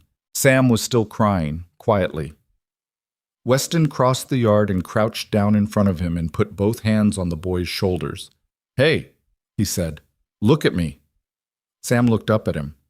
"The barn can be rebuilt," Weston said. He said it to Sam, but he was saying it to all of them. "I want you to hear me say that. The barn can be rebuilt." Sam wiped his face with his sleeve. "How?" "One board at a time," Weston said. "Same as everything else." He looked at all of them, one at a time. Thomas, Eliza with Lily, Nora, Will, Sam. "We're all standing here. Everybody is standing here." He stood back up, looked at Martha. She looked back at him. This was the version of him she'd believed was in there since the 2nd week. The one that had been buried under everything. Not a man without grief or fear, but a man who could choose to stand up anyway. "We need to secure the horses," she said, "and get these children inside and warm. The rest can wait until daylight." He nodded. "Thomas." "Already going," Thomas said, and he was, moving toward the paddock. Bah. Daylight made the damage look worse in some ways and more manageable in others. Worse because the full extent of the ruin was visible. There was nothing left to salvage, not even the timber, which had burned too thoroughly. More manageable because daylight is honest in a way that fire at 3 in the morning is not. And honest damage can be counted and planned against. Weston sat at the kitchen table with paper and a pencil and made a list of what they'd lost and what they needed and what order the needs had to be addressed in. Martha sat across from him and helped him think through it. She was not pretending it wasn't serious. It was serious. They both knew the numbers and the timing and the difficulty of what was in front of them. "The county has a disaster relief program," she said. "Aldrich mentioned it when we were dealing with the Coburn petition. Documented losses from fire qualify. I've never applied for relief from anyone. I know. She looked at him. Apply anyway. He wrote it on the list. Braddock arrived mid-morning with a wagon load of wood and 2 men, unprompted. He climbed down from the wagon and looked at the ruin and said, "What do you need first?" And Weston looked at him for a moment with something that was not quite the social ease of a man with a community around him, and not quite the isolation he'd been living in since February, but somewhere in the difficult, necessary middle. "Timber for the frame," Weston said, "and the manpower to put it up before the freeze." "We'll have it," Braddock said. Mrs. Crane sent word that the school had a fund for community emergencies. Aldrich sent a letter about the county relief process, with the relevant paperwork already attached, which saved them a trip. 3 other families from the surrounding area came out over the following 4 days with supplies or labor, or both, the way frontier communities sometimes did when the alternative was watching a neighbor go under, not out of sentiment, but out of the practical understanding that isolated people do not survive, and a functioning neighbor is a hedge against your own bad seasons. Weston received all of this without his previous remoteness, and without the opposite air of being falsely bright about it. He was just present, direct, grateful, working alongside whoever came, making decisions about the rebuild with the clear-headedness of a man who has decided to be on the right side of his own life. It took 3 weeks to raise the new barn frame, working through the cold with whatever hands were available. Martha fed everyone who came. She kept the household running through days when the yard was full of men and noise and sawdust, and the children were underfoot and everything was more chaotic than she preferred. She was tired most of November. She was tired in a way that was satisfying rather than depleting, the tiredness of purpose rather than the tiredness of being ground down by things she couldn't affect. The night they raised the last beam, rough work, unfinished, a barn that was a skeleton, not yet a structure. Weston came into the kitchen when the last of the men had gone, and sat down at the table and looked like himself in a way she'd been watching develop for months, but which had arrived fully only now. In the cold kitchen with the lamp and the old table and the smell of supper still in the air. "I need to say something to you," he said. Martha was at the sink. She didn't turn around immediately. She finished what she was doing and dried her hands and turned around. His face was tired and honest and direct. The soot from the fire was long since washed off, but she could still see the ghost of the night in his expression, the memory of standing in the yard looking at what was left, and the choice he'd made in that moment. "I have not said the right things to you, not nearly enough of them." He looked at his hands on the table, then back up at her. "You came here in June when this place was barely alive. You stayed when you had every reason not to. You got us through Coburn and through the storm and through the fire and through 100 ordinary days that were harder than they looked from the outside." A pause. "I know I'm not an easy man. I know I ask too much and express too little, and I spent half this year too far inside my own grief to see what was right in front of me." She stayed where she was, her back to the sink, and looked at him.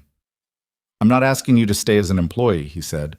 "I want you to understand I know the difference between what I hired and what I'm asking now." He met her eyes. "I'm asking you to stay as my partner, in this ranch and in this family. I'm asking you to stay because I want you here, not because I need the help." A pause. "Though I do need the help." Martha looked at him for a long moment. She was not a woman who arrived at important things quickly or said more than she meant. She thought about June, about the wagon coming to a stop in this yard, and Gus Pruitt not helping her down, about a small girl sitting on the porch watching her arrive. She thought about 6 bowls of soup and a bundle of letters and a creek running fast and brown in a July storm. She thought about all the ordinary days, the dishes and the lessons and the garden and the long evenings in the kitchen, the accumulation of which had made something she hadn't known she was building until it was built. She was not young. She was not unscathed. She had her own losses and her own scar tissue and her own complicated relationship with the idea of permanence. She was not the kind of woman men wrote poems about, and she had made her peace with that so long ago it wasn't really a peace anymore, just a fact. But this man, in this kitchen, with his tired face and his honest eyes and his imperfect children asleep upstairs, was asking her to stay. Not because she was convenient, not because she was useful, because he wanted her here. "I'm not easy either," she said. "I know," he said. "I'll tell you when you're wrong, and I'll expect the same from you." That seems fair. And I won't pretend to replace Clara for those children. I'm not their mother. I'll be something else, something alongside. I wouldn't ask you to be anything else. She crossed the kitchen and sat down across from him. She put her hands on the table, not reaching, just present.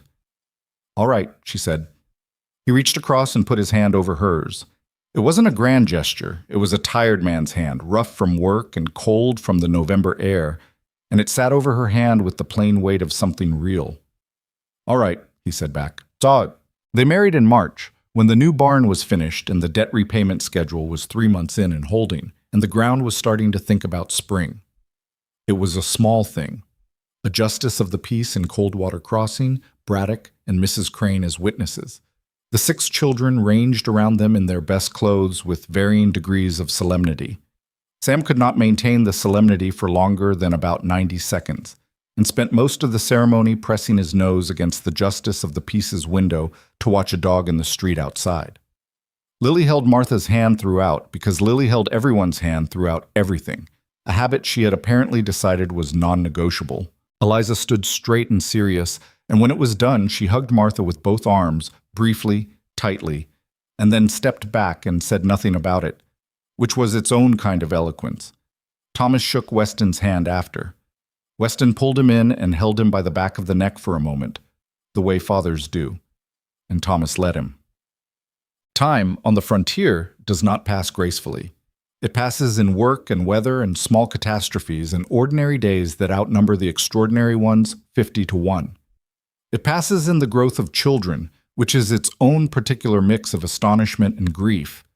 Because every time a child grows into something new, the smaller thing they were is gone, and you can love the new thing completely and still feel the loss of the old one. Thomas grew into the ranch the way he'd been growing into it since he was 12, steadily, with the seriousness that had always been in him but that had, over the years, found things to rest on besides anxiety. By the time he was 20, he was managing the cattle operation with a competence that drew the notice of the neighboring ranchers, and by 25 he had built a reputation that reached the county seat and beyond. He was still not a man of many words, but the words he had were worth hearing. Eliza left at 18 to attend a teaching college 2 counties over, the first in the family to do so, the paperwork for which Martha had quietly researched and organized and presented to Weston with the expectation that the discussion would be brief, which it was. She came back 5 years later with a certificate and a husband she'd met at the college, a quiet, decent man from Ohio, who took one look at the Hale Ranch and understood immediately what kind of people he was marrying into. Eliza taught school in Coldwater Crossing for 30 years, in the same building where Thomas had once been called the motherless ranch's oldest son, and she was the kind of teacher who remembered the names of every student she'd ever had. Nora and Sam and Will grew up in a house that was different from the one they'd nearly been lost in, which meant they didn't always understand, as young people, why their parents seemed to find ordinary moments unusually worth holding on to, why Martha would stop sometimes in the middle of supper and just look at the table full of them, and why their father sometimes put his hand on her arm when she did that, and neither of them would say anything. It took growing up and leaving and losing things of their own before Nora and Sam and Will understood what they'd been watching. The understanding, when it came, was not comfortable. Understanding rarely is. But they carried it. Lily, who had been too young to remember any of it, grew up knowing only the version of the family that Martha had been part of, which meant she grew up with certain assumptions that her older siblings found interesting. Assumptions like the idea that a person could leave and still come back, that repair was ordinary, that families were things you built rather than just things you were born into. She grew up with a stubbornness and a warmth that made her formidable, and a little exhausting, and when people asked where she got it, she would say she got it from her mother, meaning Martha, which she said without hesitation and without qualification, and which Martha, every time she heard it, received with the same quiet fullness she'd received all the best things in her life, not with grand emotion, but with the simple recognition of something real. What Martha Whitlock knew, by the end of it, was this. Staying is not the same as being stuck. Most people confuse the two. They think that the willingness to remain, in a hard place, in a difficult relationship, in a family that is falling apart, in a life that is not what they expected, is a kind of surrender.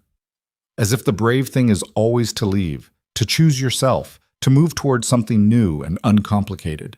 As if standing your ground in the middle of someone else's wreckage and refusing to be driven off is somehow the smaller choice. It isn't. She had spent enough years watching people leave when things got hard. She'd watched them leave marriages and families and jobs and whole lives, and sometimes leaving was right. She knew that, she wasn't naive, and she'd done her own leaving when it was called for. But she'd also watched what got left behind. She'd watched the people who stayed inside the wreckage after everyone else had gone, the ones who kept the fire going and made sure everyone ate and asked the questions that needed asking even when nobody wanted to answer them. She'd watched what those people built, and she knew that what they built was not nothing. It was not a perfect life at the Hale Ranch. There were bad seasons and financial stress and arguments that went on longer than they should have, and winters that tested everyone's patience with everyone else. Weston remained a man who said too little and carried too much, and Martha remained a woman who could be so focused on what needed doing that she missed what someone was feeling, and these things about them did not disappear because they got married. They just became the material of ordinary life, ground down over years to a manageable size by the steady friction of actually knowing each other. The children were not healed by any single thing she'd done, because children do not work that way. They are not healed by kindness or by competent management or by someone staying.